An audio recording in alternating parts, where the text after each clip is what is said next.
காமராஜர் பிறந்த நாள் நிகழ்வு. இதுல திமுகவினுடைய திட்டங்களை குறித்த நிகழ்ச்சிகளை எல்லாம் நடத்த வேண்டும், அதுவும் தனியார் பள்ளிகளை நடத்தணும் அப்படின்னு சொல்லிட்டு செய்தி மக்கள் தொடர்பு துறையிலிருந்து ஒரு சர்க்குலரை எல்லா தனியார் பள்ளிகளுக்கும் அனுப்பியிருக்கிறார்கள். அங்க என்ன சொல்லியிருக்காங்க அப்படின்னு சொன்னா, அதாவது இப்ப வரக்கூடிய ஜூலை 15ஆம் தேதி காமராஜர்களுடைய பிறந்த நாள் வருகிறது. கல்வி வளர்ச்சி நாள் அப்படின்னு சொல்லி அதை கொண்டு வந்தது கருணாநிதி தான். அப்ப அந்த அன்னைக்கு என்னெல்லாம் நிகழ்ச்சிகள் பள்ளியில நடத்தி, அதாவது அதை சமூக வலைதளங்கள்ல அது பண்ணும், ஊடகத்துல அதெல்லாம் வரணும் அப்படின்னு சொல்லியிருக்காங்க. என்னென்ன தலைப்பு கொடுத்துருக்காங்க அப்படின்னு பார்த்தோம்னா, ஃபர்ஸ்ட் நான் என் பள்ளியின் பேச்சாளன் அப்படிங்கிற ஒரு தலைப்பு கீழே இல்லம் தேடி கல்வி, முதலமைச்சரின் காலை உணவு திட்டம்.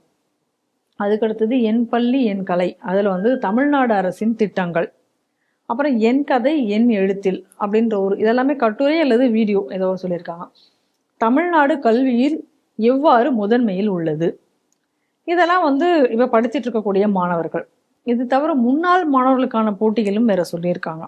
அதுல நான் முதல்வன், காலை உணவு திட்டம், இல்லம் தேடி கல்வி திட்டம், எண்ணும் எழுத்தும், இந்த மாதிரி எல்லாம் பண்ணணும். இந்த சர்க்குலர்லயே பார்த்தோம் அப்படின்னு சொன்னா ஏகப்பட்ட எழுத்து பிள்ளைகள். இல்லம் தேடி கல்வி திட்டத்துக்கு இளம் தேடி கல்வி திட்டம், இந்த மாதிரி ஏகப்பட்ட எழுத்து பிள்ளைகளோட ஒரு சர்க்குலரை இப்ப பள்ளிகளுக்கு, என் பள்ளிங்கக்கூடியதுல கூட எண் பள்ளின்னு இந்த மாதிரி பல இடங்கள்ல எழுத்து பிழை. இப்போ இதுல ஒரு கட்டுரை சொல்லியிருக்காங்க இல்லையா, என்ன அப்படின்னா தமிழகத்து கல்வியின் நிலையா? ஆமா, தமிழ்நாடு கல்வியில் எவ்வாறு முதன்மையில் உள்ளது. இப்ப இந்த சர்க்குலரை படிச்சாலே தமிழ்நாடு எப்படி முன்னாடி இருக்குன்னு நமக்கு தெரிஞ்சு போகும். கண்டிப்பாக இதுக்கு மேல அந்த ஒரு இதுக்கு எழுத வேண்டாம். அப்ப நம்ம என்ன பண்ணோம்னா, ஒரு இப்ப இந்த இப்ப என்ன சொல்லியிருக்காங்க, இது எதையும் கூட ஒரு கொடுமை என்ன அப்படின்னா, இதை அரசியல் பிரச்சாரத்துக்கு பயன்படுத்துறதுக்கு என்ன பண்ணாங்க, இந்த சர்க்குலர்ல வேடிக்கை, சர்க்குலரோட கொடுத்து நீ கட்டுரை போட்டி மட்டும் பேச்சு போட்டி நடத்தினா போறாது, இதை ரீல்ஸ் எடுத்து அனுப்பு. அப்ப என்னடான்னா திமுக பிரச்சாரத்துக்கு பள்ளிக்கூடத்துல உள்ள குழந்தைகளை பேச வச்சு அனுப்புறது. முன்னாடி பிரச்சாரத்துக்காவது திமுக குடும்பத்துக்கார பயிலுக எவனையா 4 பேரை விட்டாது பேச வைப்பான். இப்ப அதுக்கு கூட திமுக குடும்பத்துல ஒரு பயிலுக்கும் தமிழ் தெரியாது. அப்ப பள்ளிக்கூடத்துல இருந்து ஆளுகளை எடுத்து பேச வைக்கணும் தேர்தல் பிரச்சாரத்துக்கு. திமுகவோட நிலைமை எப்படி இருக்கு பாருங்க இன்னைக்கு. இப்ப இதுல ரீல்ஸ் எடுத்து போடணும்னு சொல்றது எந்த விதத்துல நியாயம்? இது இப்ப நான் ஒண்ணு கேட்கிறேன், நீங்க இது இப்ப வேற ஏதாவது ஒரு தனியார் பள்ளியில யாராவது வீடியோ எடுத்து இப்படி போட்டாச்சு அப்படின்னா அதை நீங்க ஏத்துப்பீங்களா? மாட்டாங்க. சரி, இப்ப நான் கேட்கறேன், இப்ப நான் சொல்றேன், தமிழக கல்வியின் நிலை இந்த சர்க்குலரிலேயே இவ்வளவு தவறு இருக்கிறது, இதுதான் இன்றைய கல்வியின் நிலைன்னு ஒரு பையன் பேசினா நீங்க போடுவீங்களா? மாட்டாங்க. ரெண்டாவது இது என்னன்னா, இது காமராஜ் பிறந்த நாள், ரைட்டா?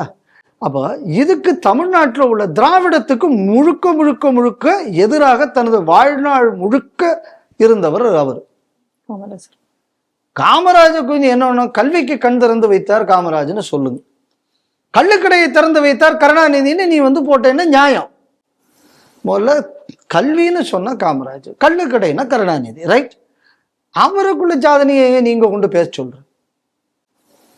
சரி, இது ஏதாவது ஆட்கள் இதை எப்ப காமராஜ பிறந்த நாளுக்கு இதுக்கு சம்பந்தம் இருக்கான்னு யாராவது ஒரு ஆள் கேட்டாங்களே? இல்ல ஏதாவது காமராஜ பத்தின டைட்டில் இருக்கா? ஒண்ணு கூட கிடையாது. ஒண்ணு கூட கிடையாது. தனியா தமிழ்நாட்டை பத்தின டைட்டில் இருக்கா? கிடையாது. அது இவங்க ஆட்சியை பத்தின டைட்டில் தானே இருக்கு. அப்ப இது எந்த விதத்துல இதுக்கு காமராஜுக்கு சம்பந்தம்னு யாராவது கேட்டாங்களா? கேட்டா நம்மள மாதிரி யாராவது கேட்கணும். ஏன்னா காமராஜுக்குள்ள கட்சிக்காரங்க யாரும் கிடையாது. நீங்க காங்கிரஸ் இருக்கேன்னு நீங்க கேட்கக்கூடாது. ஏன்னா அந்த கட்சி அவரை பிடிச்சி வெளியில தள்ளி அந்த ஆள் அரசியல்ல திருப்பி காலே வச்சிடக்கூடாதுன்னு திமுகவும் காங்கிரஸும் கூட்டணி சேர்ந்து, அது எப்படி கூட்டணி, காங்கிரஸுக்கு அசம்பிளியில ஒரு சீட்டு இல்லையா, 230 சில்லற சீட்டும் திமுகவுக்கு கொடுத்துருச்சு காங்கிரஸ். ஏன்னா காமராஜரை தோக்கடிக்கணும். அதனால காங்கிரஸ் இதை கேட்பாங்கன்னு, காமராஜர் ஒழிச்சதே அந்த கட்சி. அதனால இப்ப அவங்க அதை பத்தி கேட்க மாட்டாங்க. நம்மள மாதிரி யாராவது ஒரு ஆள் கேட்டா தான் உண்டு.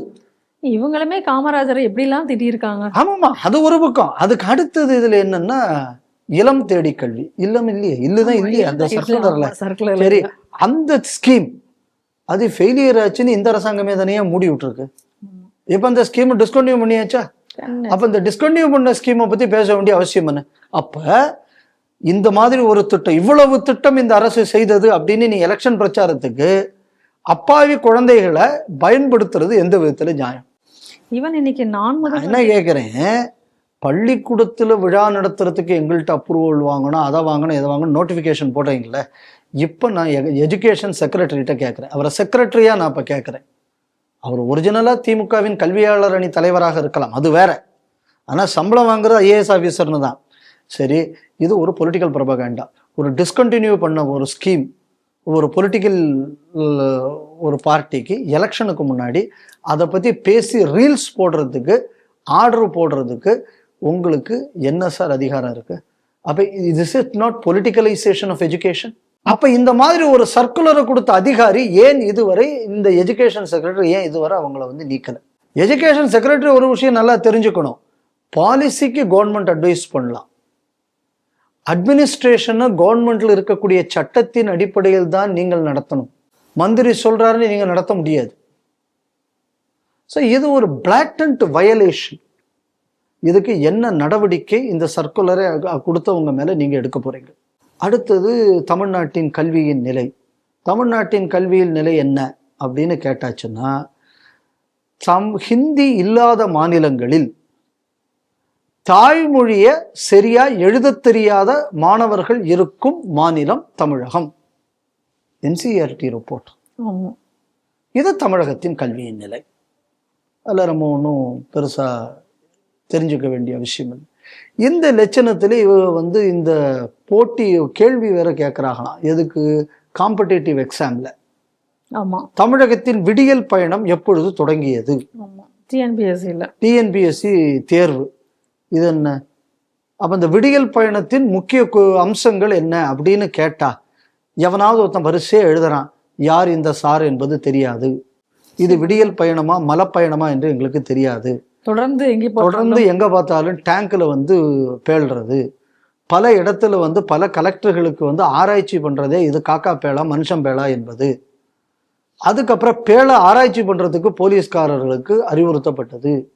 அப்புறம் எல்லாம் ஆராய்ச்சி பண்ணதுக்கு அப்புறம் கடைசியா எந்த சமுதாயம் இந்த புகாரை கொடுத்ததோ அந்த சமுதாயத்துக்காரர்களே பேண்டார்கள் என்று ஒரு, அதான் உங்களுக்கு முன்னாடி அதுல ஒரு வேடிக்கை.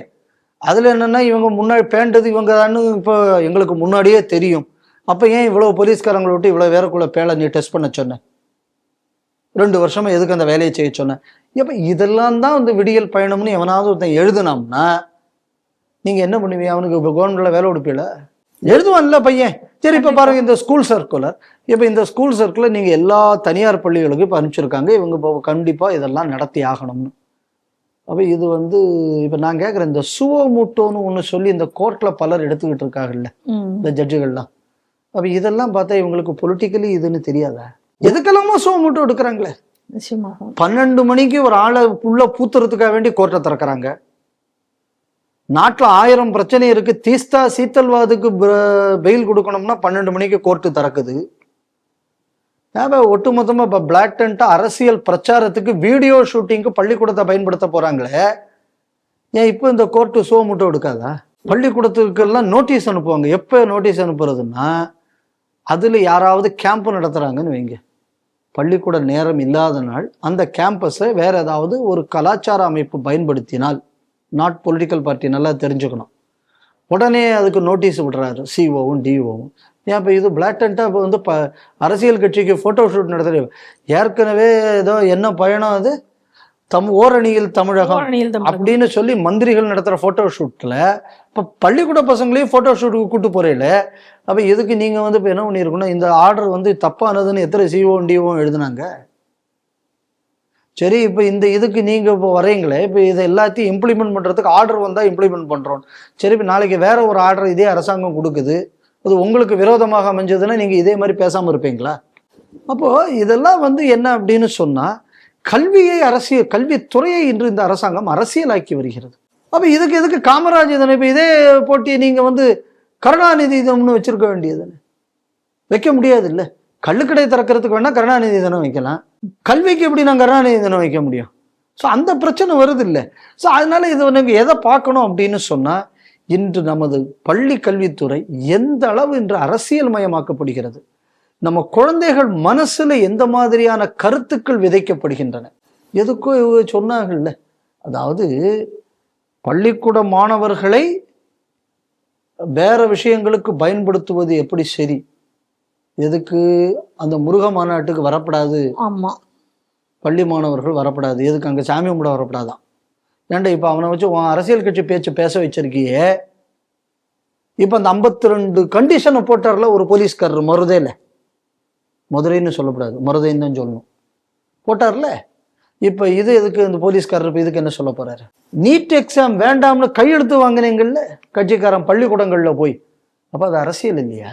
அப்போ நம்ம எதை கவனிக்கணும் அப்படின்னு சொன்னா, இந்த ஆட்சி என்பது தமிழகத்தில் இருக்கக்கூடிய பள்ளி கல்லூரிகளை கூட விடுவதில்லை. மாணவர்கள் மனசுல இந்த மாதிரியான அரசியல் எண்ணத்தை பூத்துகிறார்கள். பள்ளிக்கூடத்துக்கு நான் படிக்கிறதுக்கு தான் மாணவன் அனுப்புறேன். அரசியல் குப்பைகளை நான் வாங்கிக்கிட்டு வரதுக்காக வேண்டி குழந்தைகளை யாரும் அனுப்பல. முதல்ல பள்ளிக்கூடத்தை அரசியலுக்கு பயன்படுத்துறது முதல்ல சட்டவிரோதம். இந்த சட்டவிரோத உத்தரவை போட்ட அதிகாரி உடனடியாக நீக்கம் செய்யப்பட வேண்டும். இந்த போட்டிகள் ஏதாவது பள்ளிக்கூடத்துல நடந்தாச்சுன்னா போலீஸ் கம்ப்ளைண்ட்டை இண்டிவிஜுவலா கையில கொடுக்கணும். ஏற்கனவே இந்த மாதிரி அரசியல் இதெல்லாம் பண்ணக்கூடாதுன்னு ஒரு ஆர்டர் இருக்குல்ல. இதுக்கு முன்னாடி நீங்க எல்லா பள்ளிக்கூடத்துக்கும் அனுப்பிச்சீங்களா ஒரு சர்க்குலர், அந்த சர்க்குலரே இதை வயலேட் பண்றதே. இப்ப அந்த சர்க்குலர் வயலேட் பண்ணது இல்லை. அப்ப அந்த வயலேஷனுக்கும் சேர்ந்து இவர் மீது நடவடிக்கை எடுக்கணும்னு நான் நினைக்கிறேன்.